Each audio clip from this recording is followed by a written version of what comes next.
இங்கே இளநீ கடைக்காரர் ஃபோன் பண்ணி சொன்னதும் இங்கே ஒரிஜினல் ஓனர் பார்த்தீங்கன்னா வீட்டுக்கு வந்துடுறாங்க.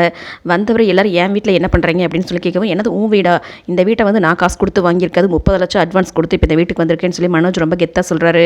அப்போ அவர் வந்துட்டு யார்கிட்ட காசு கொடுத்து வாங்கினேன் அப்படிங்கவும், பிஸ்னஸ் மேன் கதிர் கிட்ட தான் அப்படிங்கிறாரு. அவனே இந்த வீட்டில் வாடகைக்கு தான் இருந்தான், அவங்ககிட்ட இந்த வீட்டை நீங்கள் விலைக்கு வாங்கினீங்களா அப்படின்னு சொல்லி கேட்குறாங்க. அதை கேட்டு வீட்டில் இருக்கிற எல்லாரும் பார்த்தீங்கன்னா பயங்கர அதிர்ச்சியாக நிற்கிறாங்க. ஆனாலும் மனோஜ் இருந்துட்டு இல்லை நான் அவருக்கு ஃபோன் பண்ணி கேட்குறேன் அப்படின்னு சொல்லுவோம், தாராளமாக கேளு அப்படிங்கிறாரு. இங்கே கதிருக்கு ஃபோன் பண்ணால் பார்த்தீங்கன்னா சுவிட்ச் ஆஃபில் இருக்குது. ஐயோ என்ன ரோஹிணி ஃபோன் சுவிட்ச் ஆஃபில் இருக்குன்னு சொல்லி இங்கே மனோஜ் பதறவும், அப்போ அந்த ஓனர் இருந்துட்டு அவனை ஏமாற்றி விற்றுட்டு போயிருக்கிறான், அப்புறம் ஃபோனை நான் ஆன்லேயே வைப்பான் அப்படின்னு சொல்லி கேட்குறாங்க. இங்கே மொத்த குடும்பமும் பார்த்தீங்கன்னா அப்படியே அதிர்ச்சியாகி போய் நிற்கிறாங்க.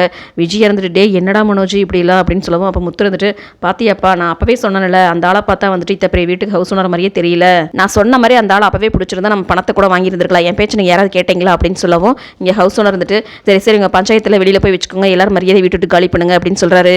ஆனால் அதை கேட்ட மனோஜ் இருந்துட்டு நான் இந்த வீட்டை வந்து 30 லட்சம் கொடுத்து வாங்கியிருக்கேன், அந்த காசு கொடுத்தா தான் நான் போவேன் அப்படின்னு சொல்கிறாரு. அதை கேட்ட உனக்கு டென்ஷன் ஆகிட்டு, நீ யார்கிட்ட காசு கொடுத்தியோ அவங்ககிட்ட போய் கேளு, எங்கிட்ட இதுக்கு கேட்குற மரியாதை எல்லாரும் வெளியில் போங்க அப்படின்னு சொல்கிறாங்க. வேறு வேலை இல்லாமல் எல்லாரும் வீட்டு வெளியில் வராங்க. அதுக்கப்புறம் மனோஜ் ரோஹிணியும் வந்துட்டு அந்த கதிர் மேலே போய் போலீஸில் கம்ப்ளைண்ட் கொடுக்குறாங்க. இது ஒரு பக்கம் இருக்குது. இங்கே முத்துக்கு வந்துட்டு ஜீவா தான் மனோஜ் ஏமாற்றிட்டு போன பொண்ணுன்னு சொல்லி தெரிய வரவும், இங்கே ஜீவாட்ட வந்து பணத்தை கேட்குறாரு.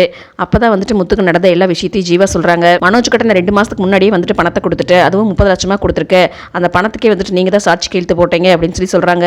அதையெல்லாம் கேட்டீங்க முத்துக்கு பார்த்தீங்கன்னா பயங்கர அதிர்ச்சி ஆகுது. அப்போ கையோட நீ வந்து வீட்டில் வந்து நடந்த எல்லா விஷயத்தையும் சொல்லுவா அப்படின்னு சொல்லிட்டு ஜீவாவை கூப்பிட்டீங்க கோவமாக வீட்டுக்கு வராரு. ஜீவா நடந்த எல்லா விஷயத்தையும் வீட்டில் வந்து சொல்லவும், அதை கேட்டு மொத்த குடும்பங்களுக்கு பார்த்தீங்கன்னா பயங்கர அதிர்ச்சி ஆகிறாங்க. அதுலேயே மனோஜ் ரோஹிணியை பார்த்தீங்கன்னா எல்லாரும் எரிக்கிற மாதிரி பார்க்குறாங்க.